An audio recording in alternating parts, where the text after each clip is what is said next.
Hvordan fanden er man egentlig en god holdspiller? Man snakker godt sammen. Man blamer ikke hinanden. Man kan tage folk ind, uanset hvilket niveau de har. Jeg hedder Malte, jeg er 20 år gammel, jeg er del af Go Gaming. Jeg har spillet Counter-Strike on and off i, det må jo nok være en 8-10 år nu, tror jeg. Grunden til, at jeg fik lyst til at være en del af Go Gaming Counter-Strike hold, er fællesskabet omkring det. Nu være her de 2 dage giver meget i min hverdag.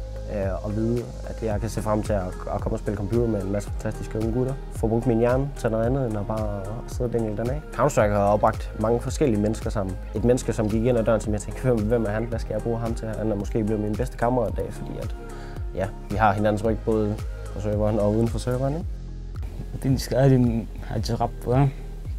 Initiven Go Gaming nødne dårligt. Counter-Strike imma kangani samut. Imma ayungani asundlen.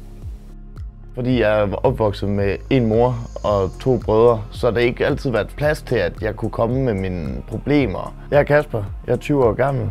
Jeg kommer her fra Esbjerg og er en del af Go Gaming. Jeg har været en del af Go Gaming i 9 måneder. Det her med, at vi fysisk skal tage sammen her i Go Gaming, det gør, at vores sammenhold er lidt bedre. Generelt set, at vores kammeratskaber kan blive til mere, end hvad det kunne, hvis vi bare sad over internettet og snakkede sammen. Så vi blev meget tættere, og vi blev meget bedre venner. Man føler sig lidt uovervindelig, når man sidder heroppe, 5 gutter, bare sidder og træner, hygger.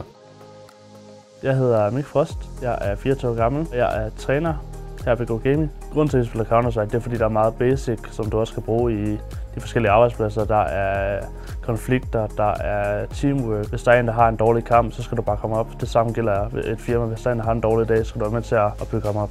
Jamen, grunden til, at jeg stadig er en del af Go Gaming, det er på grund af, at jeg var så heldig at blive afklaret til flexjob, hvor at jeg nu har en anden rolle, end da jeg startede, i forhold til, at jeg er blevet træner på holdet. Det, jeg har lært af mig selv, det er, at jeg har fået meget mere selvtillid. I starten der var jeg meget sky. Jeg kan faktisk noget her. Jeg kan gøre en forskel.